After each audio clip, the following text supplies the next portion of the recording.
2524พระมหาราชครูเกษรา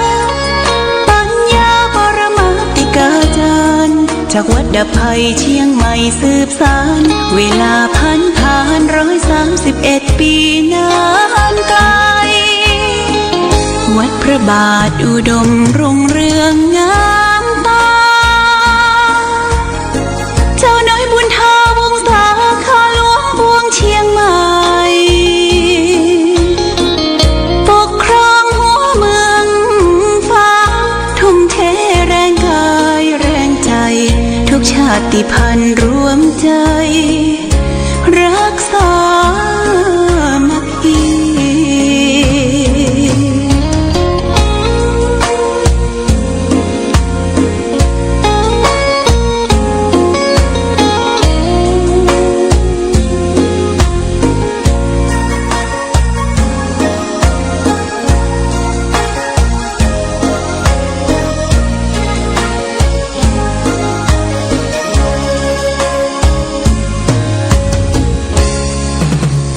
เป็นวัดร้างโบราณสืบสาน2524พระมหาราชครูเกษราปัญญาปรมาติกาจารย์จากวัดดับภัยเชียงใหม่สืบสานเวลาผ่าน131 ปีนานไกลวัดพระบาทอุดมรุ่งเรืองงามตา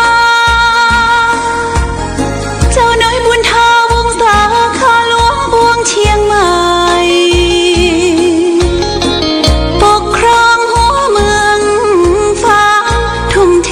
แรงกายแรงใจทุกชาติพันธุ์รวมใจรักษามัคคี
เจริญสุขศรัทธาสาธุชนญาติโยมท่านพุทธบริษัททั้งหลายวันนี้รายการธรรมประทีปส่องต่างก็ได้มาพบปะกับพ่อแม่พี่น้องศรัทธาสาธุชนญาติโยมแห่งครั้งหนึ่งวันนี้ได้มาพบศรัทธาญาติโยมท่านสาธุชนจะเอาธรรมะที่อยู่ในพระไตรปิฎกที่ท่านบัณฑิตทั้งหลายได้รวบรวมได้มาเขียนไว้เป็นคลังธรรมวันนี้เอาเรื่องสักขารักขณกถาสักขารักขณกถาว่าด้วยลักษณะของเปื้อนสามลักษณะของเปื้อนเขาในสามอย่างพระองค์ได้ตรัสไว้ในพระไตรปิฎกว่าโหติปานะสขานามะโหติสัมมิยะสัมมิโยโยจะอัเถสุชาเตสุสทาโยโหติโสสขาอันนี้แปลใจความว่าเพื่อนสามเนี่ยลักษณะของเพื่อนสามหนึ่งเพื่อนกินสองเพื่อนแต่ปากสามเพื่อนแท้ก็จะอธิบายศรัทธาญาติโยมท่านสาธุชนทั้งหลายโหติปานะสขานามะนี่เพื่อนกินโหติสัมมิยะสัมมิโยนี่เป็นเพื่อนแต่ปากโยจะอเถสุชาเตสุสยาโยโหติโยสขานี่เพื่อนแท้ก็จะอธิบายญาติโยมว่าคนที่เป็นเพื่อนในโรงสุราก็มีคนที่พูดแต่ปากว่าเพื่อนก็มีก็ผู้ใดเป็นสหายได้ในเมื่อมีความจำเป็นเกิดขึ้นผู้นั้นจัดว่าเป็นเพื่อนแท้ญาติโยมนะเป็นว่าเพื่อนกินเนี่ยมันมีหลายเพื่อนตายดีหายากถ้าเพื่อนกินนะชวนกันไปกินไปเฉลิมฉลองกันเนี่ยมันนักแต่เพื่อนตายนี่มันมีน้อยเพิ่งกระตัดไว้ว่าคนที่เป็นเพื่อนในโรงสุราเนี่ยโอ้ก็มีนักมีหลายลุบลับถ้าไปห้องไผ่ตึงแบบปฏิเสธนี่เพ่นเกินเพื่อนกินแต่เพื่อนที่สองก็เป็นเพื่อนคนที่พูดแต่ปากว่าเป็นเพื่อนไอ้เปี้ยนเนี่ยแต่มันมีเหตุเพศภัยอันใดเกิดขึ้นก็ละกันทิ้งกันเปี้ยนแต่ปากอู้จาว่าโอ้เป็นเพื่อนคบกันมาตั้งแต่นมนานการสุดท้ายเมื่อเหตุการณ์ขับขันก็ทิ้งกันไว้บ่ได้พอกอยกันแล้วก็ผู้ใดเป็นเพื่อนสหายได้ในเมื่อมีความจำเป็นเกิดขึ้นผู้นั้นจัดว่าเป็นเพื่อนแท้เวลาจับเจ็บไข้ได้ป่วยดูแลพ่อกอยกันเวลามีเหตุฉุกเฉินก็บัดทิ้งขว้างกันและเวลาเกิดอะไรอย่างระหว่างเปื้อนฝูงก็มาช่วยเหลือเฟื้อฟายอนุเคราะห์สงเคราะห์ซึ่งกันและกันเนี่ยญาติโยมอย่าไปทิ้งกันไว้อย่าไปละขว้างกันเป็นทุกข์เป็นยากลำบากมาด้วยกันก็จะไปทิ้งกันนี่คือเพื่อนแท้ยอมตายแทนได้ทุกโดยสุขโดยและมีเหตุฉุกเฉินเกิดขึ้นก็ได้เป็นที่เปิ้งพระอาศัยกันนี่เป็นเพื่อนแท้นี่คนหาเป็นมิตรสหายแท้และญาติโยมก็ลองคิดพิจารณาว่าใครเป็นเพื่อนแท้ใครเป็นเพื่อนบะแท้เพื่อนกินก็เพื่อนมีแต่ปากกานี่ญาติโยมเขาก็ใจดุลพินิจพิจารณาต่อไปแห่งบทหนึ่งก็คือสังสกถาว่าด้วยคนเสื่อมสามคนเขาจะเสื่อมเนี่ยมันก็ต้องธรรมดานะ สังสกถานี่ว่าด้วยความเสื่อมทรามที่พระพุทธเจ้าตรัสไว้ในพระไตรปิฎกปาปะมิโตปาปะสะโขปาปะอาจารโยโคจโรตัสมาโลกาปรัมหาจะจุพยายังสเตนโรคนมีมิตรชั่วคนมีเพื่อนชั่วคนมีมารยาทและความประพฤติเลวต่ำทรามย่อมเสื่อมจากโลกทั้งสองคือโลกนี้และโลกหน้าญาติโยมคบมิตรดีเป็นสีแก่ตัวคบมิตรชั่วพาตัวให้มัวหมองว่าคนที่จะเสื่อมนะคนที่มีมิตรชั่วคนมีเพื่อนชั่ว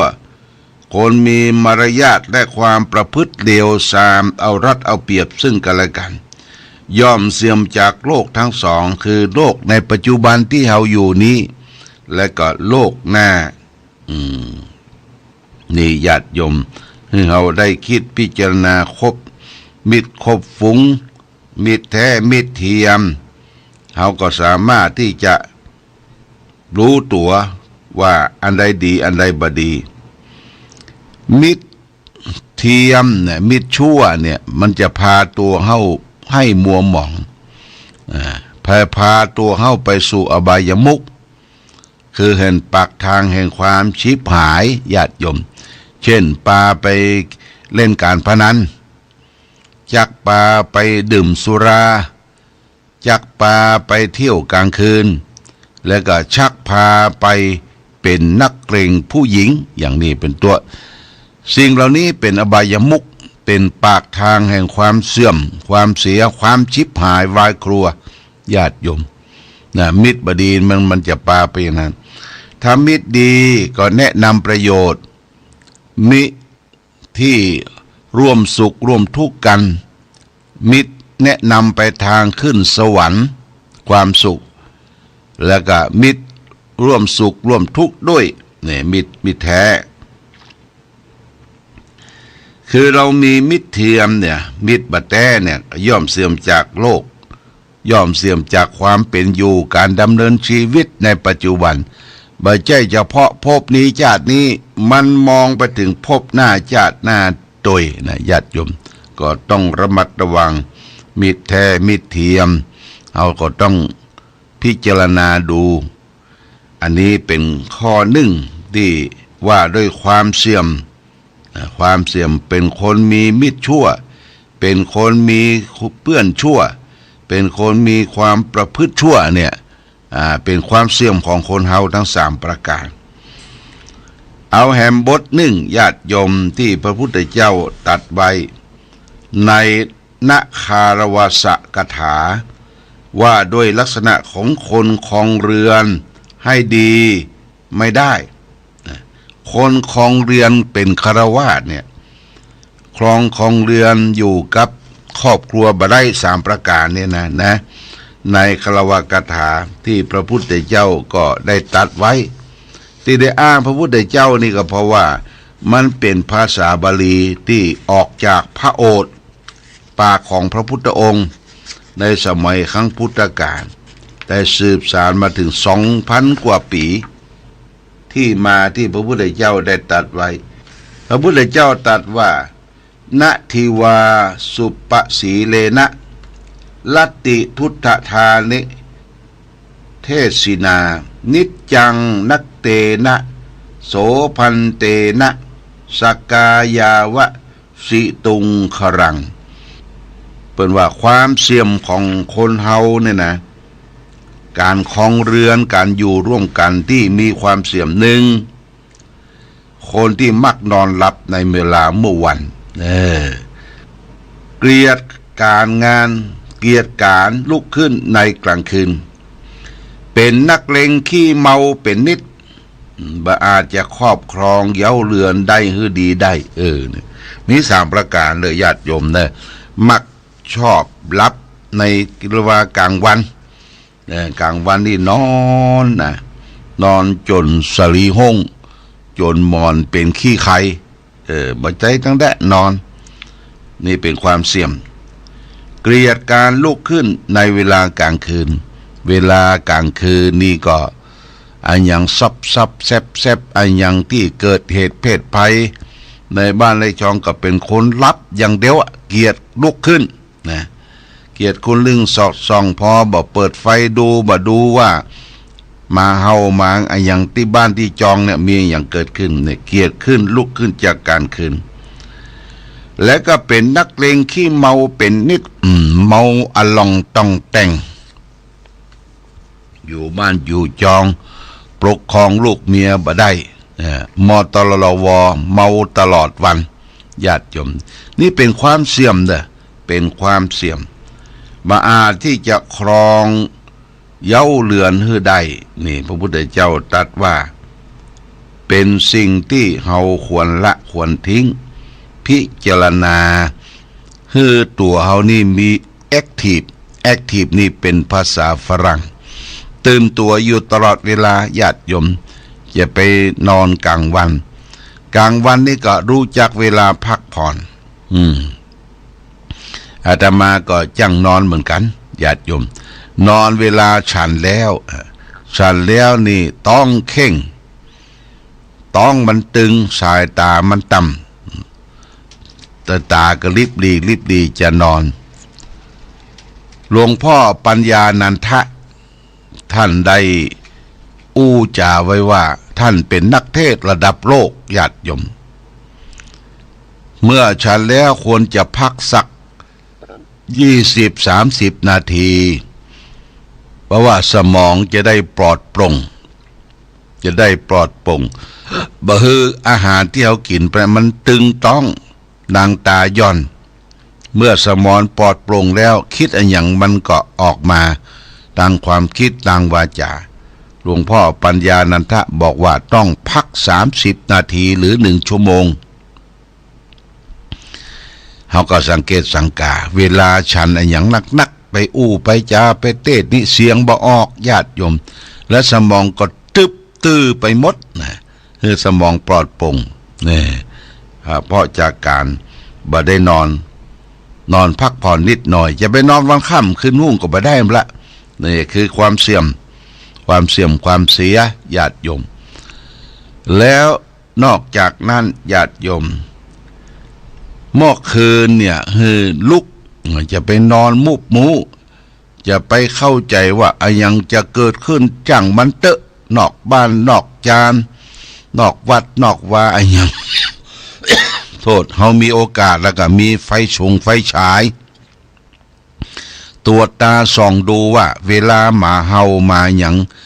กันโชคอย่างเขาก็สอดส่องดูนี่มันจะมาเกิดขึ้นจากความเสี่ยมและเป็นนักเลงสุราขี้เมานี่เมาตลอดวันนี่เสื่อมนะญาติโยมความคิดความอ่านถ้าไม่ได้กินเหล้ากี่ยาก็ดักจื้อกื้ออย่างลือฟังธรรมถ้าได้ใส่สักเป๊ก2 เป๊กสักก๊อก2 ก๊อกเอาละหน้าตาตื่นมือสั่นหน้าตาแดงก่ำหูมดญาติโยมศีลธรรมกรรมฐานเข้าวัดเข้าว่าบาปบุญคุณโทษหูมดแต่อดบ่ได้ช่วยเหลือตัวเองบ่ได้นี่เป็นความเสื่อมนะญาติโยมนะบ่อาจจะครอบครองเรือนได้นี่ฝากไว้เป็นข้อคิดแก่ศรัทธาญาติโยมอาตมาบ่ได้ว่าฮือไผแต่มาในพระไตรปิฎกแล้วก็เป็นตัวกลางนำมาสาธยายท่านทั้งหลายได้ยินได้ฟังถ้าเชื่อฟังเขาเคยปฏิบัติอย่างที่ว่านี่เขาพลิกฟื้นขึ้นมีสติครอบครองดูแลตัวเองตัวเก่ามันก็จะเป็นพระอานิสงส์ดำเนินชีวิตของเขาอย่างถูกต้องในการที่จะมีความสุขในบรรปลายชีวิตต่อไปเอาละญาติโยมวันนี้ก็พอสมควรแก่กาลเวลาวันนี้ขอความผาสุขความเจริญความมีธรรมคือท่านทั้งหลายได้ประสบสุขโชคดีประกอบไปด้วยอายุวันนะสุขภระเหมือนกันทุกรูป